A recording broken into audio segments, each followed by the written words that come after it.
সকালে সবাই নাস্তা করার পরে অনেক থালা বাসন আধোয়া হয়ে গেছে, এগুলো আজকে আমারই ধুইতে হবে, কারণ ভাবি আজকে আসতে পারবে না, তার পারিবারিক একটু সমস্যা আছে। দুপুরে রান্নার জন্য কিছু মাছ নামিয়ে ভিজিয়ে নিলাম, তারপরে চলে আসলাম বাগানে কিছু ধনিয়া পাতা তুলতে।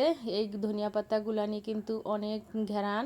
এই ধনিয়া পাতাকে আমরা বিলাতি ধনিয়া পাতা বলে থাকি। আমি ধনিয়া পাতা গাছগুলো কিছুদিন আগে লাগিয়েছি, মাশাআল্লাহ অনেক সুন্দর পাতা হয়েছে। আজকে এই পাতাগুলোকে আমি কিন্তু ভর্তা বানাবো। এই পাতার ভর্তা গরম ভাতের সাথে খেতে কিন্তু অনেক মজা, সাথে যদি থাকে ভাজা মাছ তাহলে তারও মজা হয় গরম ভাতের সাথে।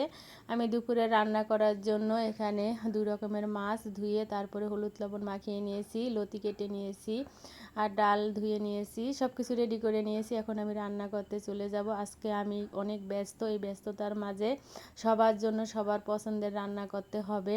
প্রথমে আমি ডাল পাতুরিটা বসিয়ে দিয়েছি।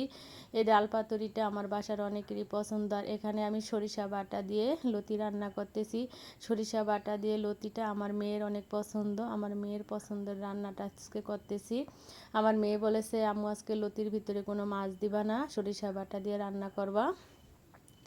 আর এদিকে বিড়ালের মাছ নেই, তাই বিড়ালের জন্য আজকে নিজেদের খাওয়ার মাছ দিয়েই ভাত বসিয়ে দিয়েছি, কারণ ওদেরকে তো না খাইয়ে রাখতে পারবো না। আর ক্ষুধা লেগেছে, ওরা আমার সাথে খাওয়ার জন্য ম্যামা করা শুরু করে দিয়েছে।